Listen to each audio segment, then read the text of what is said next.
What's up, guys? Ryan Schultz here from E39Source in Escondido, California, and we're kicking off a bit of a project.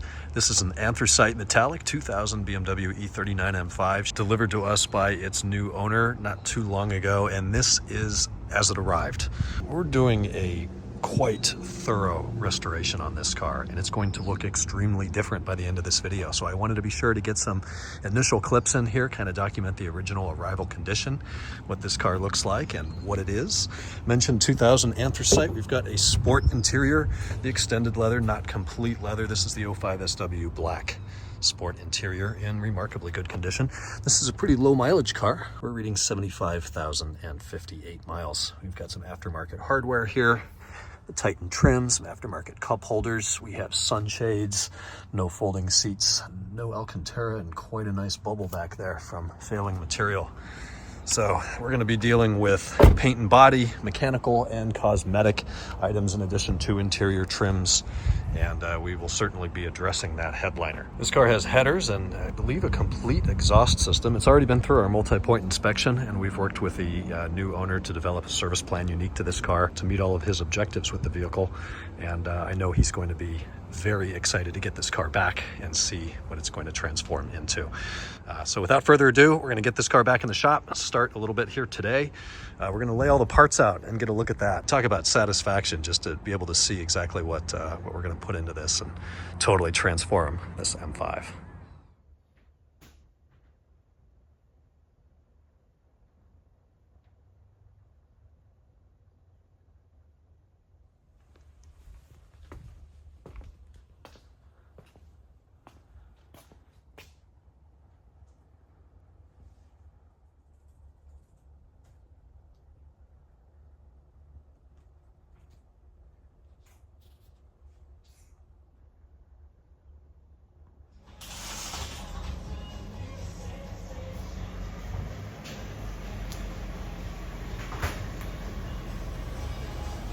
And it begins.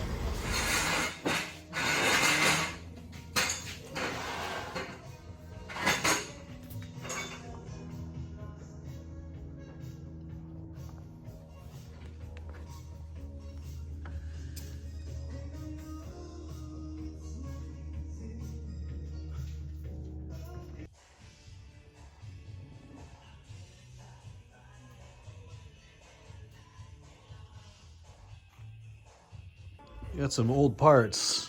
Alan's had quite a day working on this car.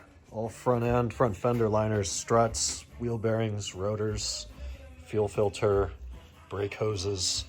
A lot of this stuff, in fact, probably all of this stuff was original. So we're looking a heck of a lot better now. New fuel filter under there. We're using the UUC stainless brake lines now, so they fit better than the ECS lines I was using before. Okay, let's get a demo here. Original strut, one hand, and it does not come out on its own. Zero gas pressure left. We've got the plenums off for a thermostat, and we're seeing some very suspect wiring here. Aftermarket run from here, zip tied to the MAF harness down here underneath the air filter box, and then coming up the frame rail and into the DME box, zip tied to the factory harness. Some of you already know what this is. This is the Vanos pressure accumulator that's been retrofitted to this 2000 M5, and instead of following a factory route into the electronics box, through the little bridge, down through there, up through the hose, and into the DME box. Yes, that's a pain in the rear, but it's the proper way to do it. We'll be sorting that out shortly.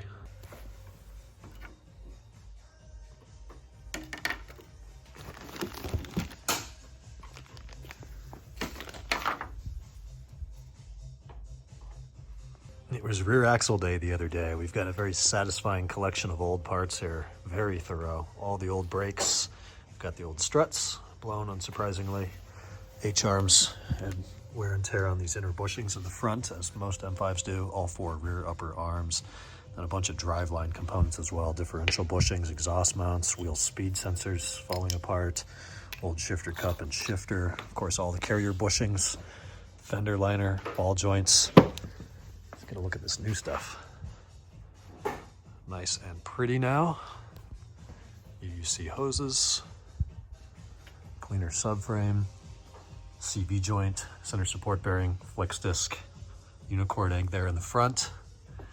Fresh mounts, corrected the installation here. A lot of people do this wrong. They put the chassis braces up on top of the center exhaust brace. That is wrong. Clean transmission, fresh fluid.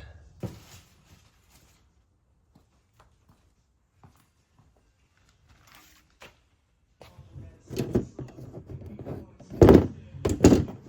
a little bit busted here. Got some broken tabs. They were quite loose in there. There we go. It's August 2024, and take a look at this M5.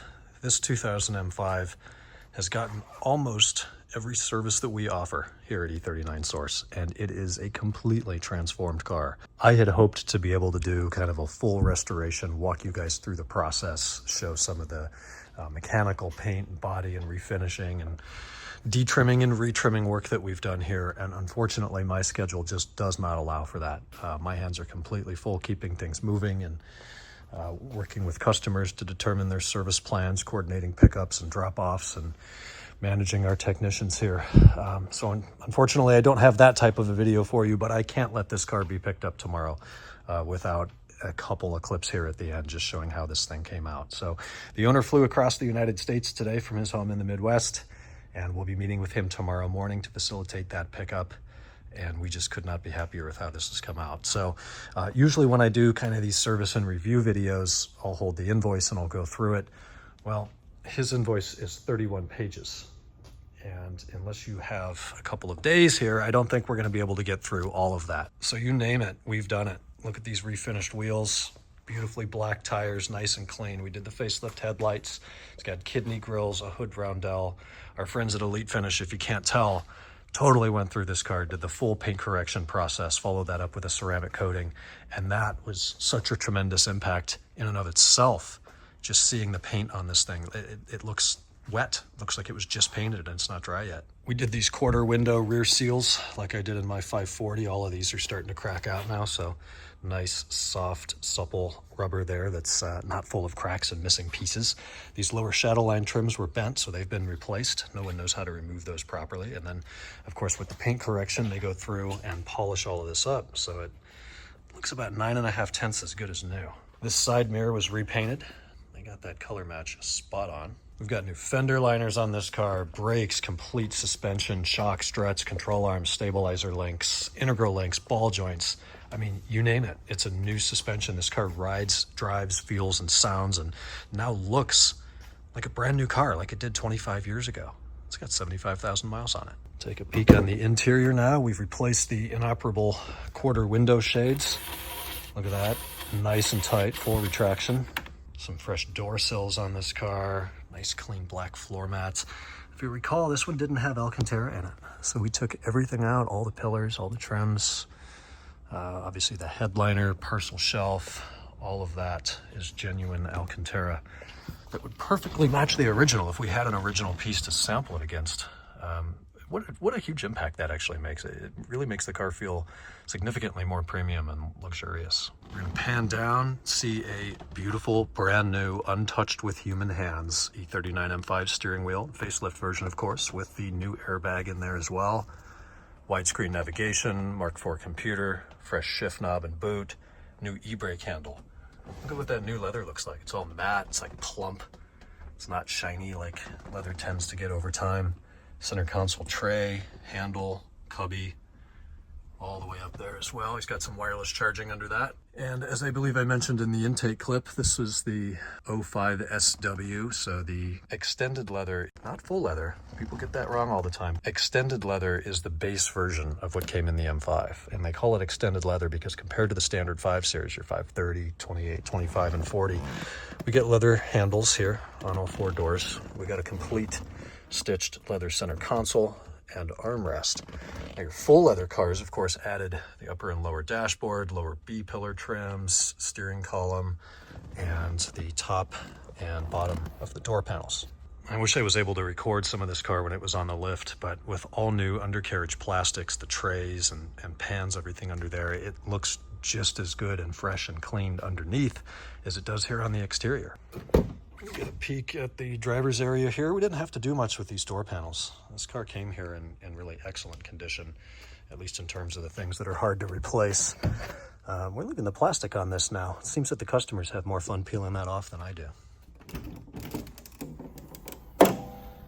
S62B50 fully serviced, running beautifully. 0 codes in this car. It's got headers on it. It's got Borla headers. In fact, a complete Borla exhaust system all the way back. It's got the center section as well as the mufflers.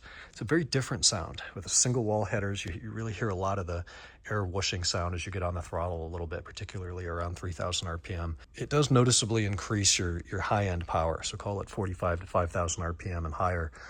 Definitely a bit more of a pull there, and I'm sure it's tuned for that. Maybe something some of you have noted, you can no longer buy these bushings for the power steering reservoir here. The part number ends in 602. There's been an international back order on those for a while. So in the meantime, we're actually able to use the oil filter housing bushings here, and they're the same M6x1 threads. They thread in. They're roughly the same size. I'm not sure why they had different part numbers from factory, but that's the way it is.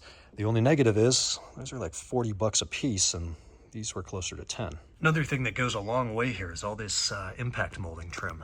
So we've got the 2 pieces in the front bumper, the black plastic, runs down the doors and the fenders as well. The original pieces on this car were kind of hazy, a little bit faded, had some scratches and dents in there. And replacing that with new just brings back matte black perfection. I know I'm nitpicking here, but it's the details, right? It's the details in these cars that make them so special. Makes me look at mine and remember when it looked like that. It's gotten a little shiny now over the years as I continually spray wax the car every 4 hours. I'll have to get another set on there eventually. As we initially began test driving this car at the end of the service, I noted over 40 miles an hour we had kind of an abnormal amount of wind noise coming from what sounded like the top of the windshield here. So did a little bit of further inspection and noted that the glass was installed, it had been replaced once before, at the exact same height as the roof, which means that this gasket or seal here, instead of creating a transition from your glass to roof panel, was creating a bump. From factory, we should see the glass, it's hard to see on camera, but we should see that glass sit a little bit lower, maybe 2 millimeters lower than the roof, which then creates a nice transition and reduces or eliminates wind noise. Something else I noted was that as this chassis would flex a little bit, say you're going up a steep hill, up a driveway, maybe turning to the right or left, I was getting a bunch of noise from this left door. And there's a couple things that we do here to improve that. Number one is lubricating all of these seals. Usually it's this felt seal that tends to dry out and then kind of sticks and rubs here against the chassis. So a little bit of, I'm gonna botch it, Gummy Fledge. It's a German product. It looks like roll-on deodorant. You get in there, you squeeze the bottle, just let it kind of soak in and then wipe off any excess. I like to do the seal here on the door that goes around the perimeter of the door, in addition to this top seal, the one you can't buy anymore.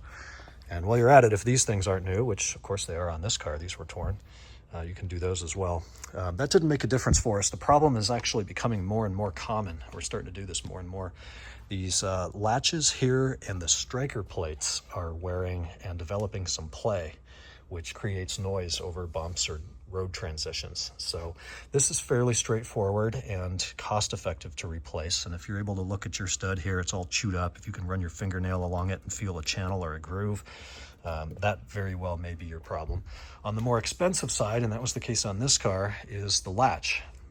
Surprising at only 75,000 miles, but I replaced my M5 latch probably a year ago now. I've done the 540 as well, and a couple of customer cars, but replacing that and then realigning the door and latch so the door closes without too much effort and opens reasonably easily as well, completely reduced any noise we had there. It also feels nice and tight now. There's no more play in the handle. I could carry on and explain every part we replaced in the driveline and the cooling system and the engine and things like that, but I think you get the picture with this car, and it is Friday night, and I know the owner's going to want to jump in this thing and get on the highway. So we're going to wrap things up here. I'm going to miss having this in the shop. Anthracite is absolutely one of my favorite colors. The spec on this car is fantastic, and now the condition matches. I can't wait to see the customer's face.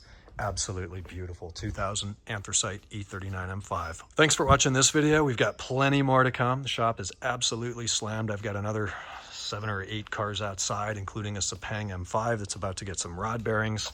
We're doing an Alcantara headliner in this Alpina 4.6 swapped E39 540. And then we've got a complete restoration coming on this 540. An 02 in jet black, that's about to undergo essentially the same work scope we did on this car.